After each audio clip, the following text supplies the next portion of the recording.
I'm Alan Watts, and I'm an author and researcher into geopolitics, really, and history. I follow where the world has been, the techniques were used to bring them to those stages, and I apply them to where we are today and how the future is planned. I've researched so many books. I've got a library of my own. I like paperback books, or at least hardback books, because they're permanent records of the past. And if you can't understand the past, you understand the present or the future. I've also been in the music business, heavily involved for years.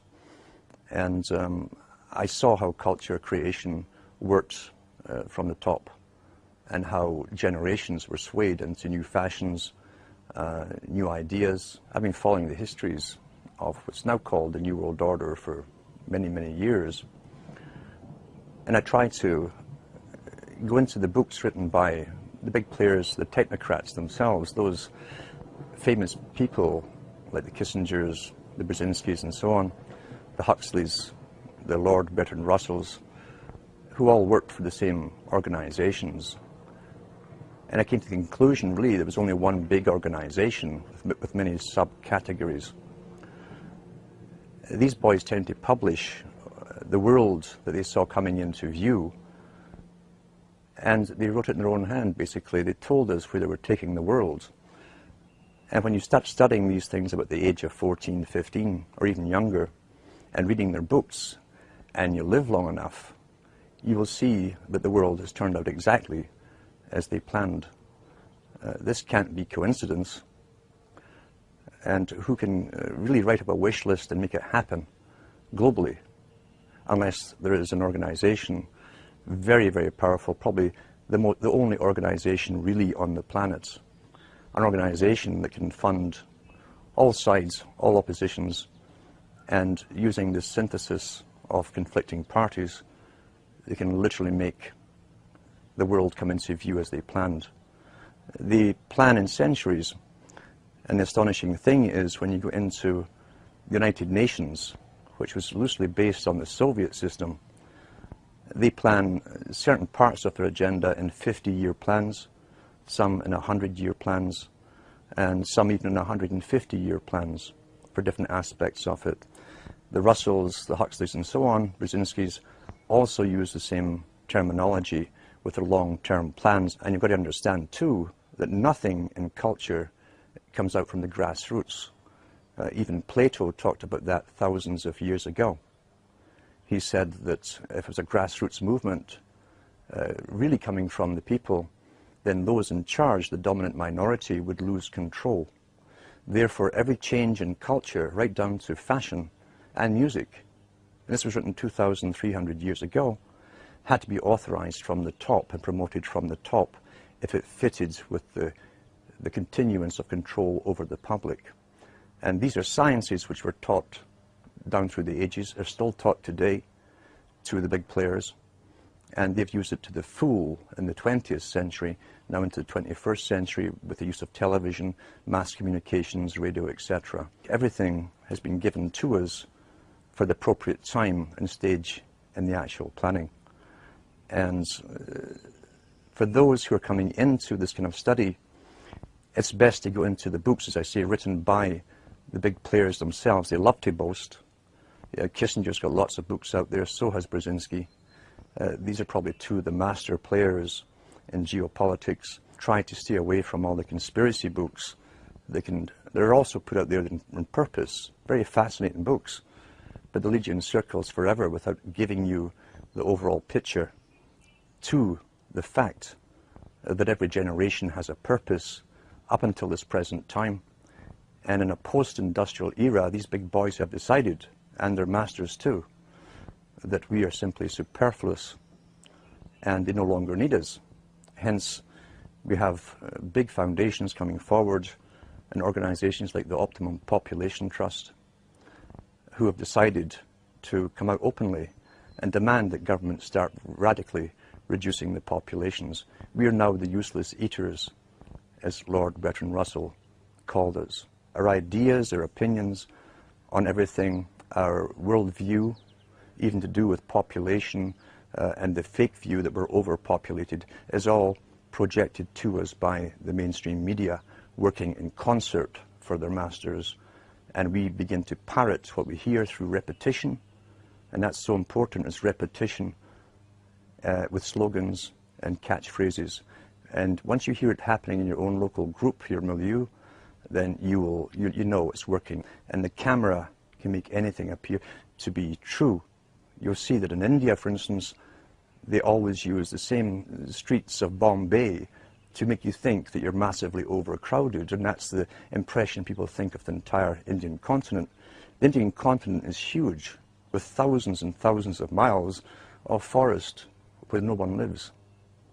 It's the same in Africa too.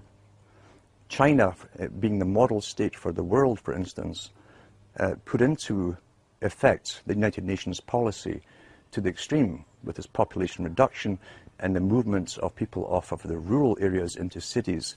They started that years ago. Right now, they're in the process of moving 200 million more people off into the major cities, and that's the major newspapers. The cities appear to be crowded because everyone's being moved into them. In the Western world, since the 1950s, again under the term of urban sprawl and stopping urban sprawl, the Western countries also signed agreements to do no more building in the outskirts and of the major cities. All existing buildings have to be used or else knocked down and replaced with even higher ones. But regardless, with the immigration and the free flow of people now from third world countries, the Western countries appear to be overcrowded. And yet the UN's own statistics show, and sort of the national census show, that the Europeans, for instance, Canadians and Americans, who have been here for a couple of hundred years, are actually in decline. So the overpopulation problem is simply an image projected by the media as more and more people are crammed into the same cities and they bring more immigrants in to fill them. But I also realized the system of schooling, when I was going to school, was bogus. The histories were bogus, and I was very, very lucky to have access to very old libraries, town libraries. Some of them had reference books going back into the 1700s, written at the time. When you compared the histories I was being taught in school to the histories that were written at the time, they were completely different. You had a deeper understanding of how geopolitics had been used in the past to even populate the country of Canada. London couldn't get immigrants to go off into the new colonies. What they did for Australia was to create so many laws that you couldn't help but break them, and poverty, and therefore stealing a loaf of bread to feed you or your family would get you deported to Australia with your family. That's how they populated Australia. Crime. They created the laws for crime. With Scotland, they had a rebellion, which could have been rigged, and I often think it was, and the whole of Scotland was punished. And they deported millions of the Scots off to the Americas to populate the Americas. This is geopolitics in action. That's how it works. And whole peoples are often moved from their land because the elite masters want them elsewhere to be productive for themselves, the masters. When you look at the strategy for the US and Canada, again, long-term strategy, long-term planning, you'll find that the big corporations of their day, the Hudson's Bay companies, the Fraser companies, were given charters to own the land before Canada was Canada or US was the US. They were simply called the Americas. These were private international corporations that had the power of life and death over everyone who lived within their areas. The Queen or the King had a consulate in every country, Lieutenant General or Governor General, they call them. We still have one in Canada today who represents the Queen. They have all the powers over life and death of subjects under that governor. How they stopped rebellion in the past was to give us an idea of what they called democracy. They knew from the Chartist movement in Britain, for instance, and elsewhere, other countries, people were demanding rights for the first time. And so once again, they gave us champions to speak on our behalf, which calmed the people down, thinking for the first time in history, the people were involved in their own destiny creation. And nothing was further from the truth. Because the planners knew that once you bring people into a country or a continent, create real wealth for them and get businesses going, clear the land, drain the swamps, and so on, they can take it all away from you through laws 200 years down the road. And that's what's happening now. Long-term geopolitics once more. And if you think I'm kidding about this, go into the history books written at the time. They're still there in some of the libraries. And you can also go into the art of geopolitics. There's even videos on YouTube on Brzezinski boasting about how he set up the Taliban in Afghanistan. You'll see him encourage them to fight the Soviets at that time in the 1970s. And he actually says, yours is a holy war. This man, who obviously believes in nothing but himself and his own peer group, is encouraging other people to go and fight a holy war, a jihad. And he uses these terms against the Soviets, knowing full well, once it was set up and it was backed by the CIA, that 10, 15 years down the road, there'd be a problem. And then they'd have to go to war with the very group they'd created to fight the Soviets. That's what's happening today. Long-term strategies. Well, that's how history has always been run. If you can go into the books where you find the British Home Office is mentioned, study the history of the diplomatic corps. Because the diplomats were spies. They would go into territories, set up embassies, collect intelligence data for future invasions. Their job was also to try and grab the rights of minerals, gold, silver, etc. across the planet. All natural resources. And find ways, long-term strategy, to either bribe it off the present rulers of those countries or else create an ultimate war with them and simply steal it under the guise of occupation. We're living through a stage today, as I say, where this is all coming to a culmination. This is the post-industrial era. We're post-technical almost in the West. It's all done in other countries, all the technical stuff.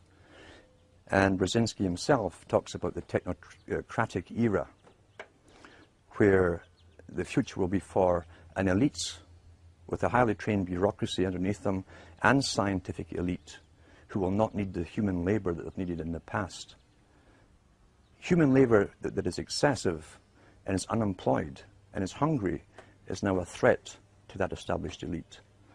So now they're doing something which they can only do to the human species. They don't need to do this with animals. With animals, just go out and hunt them and kill them. We are the only species that has to be convinced to allow ourselves, for the good of all, to be sterilized and bring down the population through abortion on one end and euthanasia on the other, under the guise to save the planet. And unfortunately, with the massive propaganda campaigns that are all over media and every country at the same time, with all the big foundations backing them with unlimited financing. Remember, the foundations are owned by the international bankers themselves. Then they can pull all of this off, and unfortunately it really is working. In kindergarten now, you walk into a kindergarten anywhere in Europe or Americas, and you'll see the rainbow inside every single one of them. You'll see all the terms about the world. Here's the globe, we're all global. And you'll see the greening messages everywhere, everywhere. And how sacrifice will have to be made to save the world and the planet and future generations of society. Sacrifice. You tie that together with the institutions that were comprised of the Fabian Society. It was a member of the Royal Institute for International Affairs. That's one society. The Council on Foreign Relations is also the same thing as the Royal Institute for International Affairs. They are what Thatcher and Professor Carroll Quigley called the parallel government. They have told us what the future is going to be. Some of their members have even written books about the need to cull off massive amounts of the population by any means possible. And so we see this final stage being pushed as they convince us that we are the problem. I like paperback books, or at least hardback books, because they're permanent records of the past. And if you can't understand the past, you won't understand the present or the future. I've also been in the music business, heavily involved for years. And I saw how culture creation worked from the top, like the Kissingers, the Brzezinskis and so on, the Huxleys, the Lord Bertrand Russells, who all worked for the same organizations. And I came to the conclusion, really, there was only one big organization with many subcategories. These boys tend to publish the world that they saw. I'm Alan Watts, and I'm an author and researcher into geopolitics, really, and history. I follow where the world has been, the techniques were used to bring them to those stages, and I apply them to where we are today and how the future is planned. I've researched so many books. I've got a library all coming into view, and they wrote it in their own hand, basically. They told us where they were taking the world. And when you start studying these things about the age of 14, 15, or even younger, and reading their books, and you live long enough, you will see that the world has turned out exactly as they planned this, and how generations were swayed into new fashions, new ideas. I've been following the histories of what's now called the New World Order for many, many years. And I try to go into the books written by the big players, the technocrats themselves, those famous people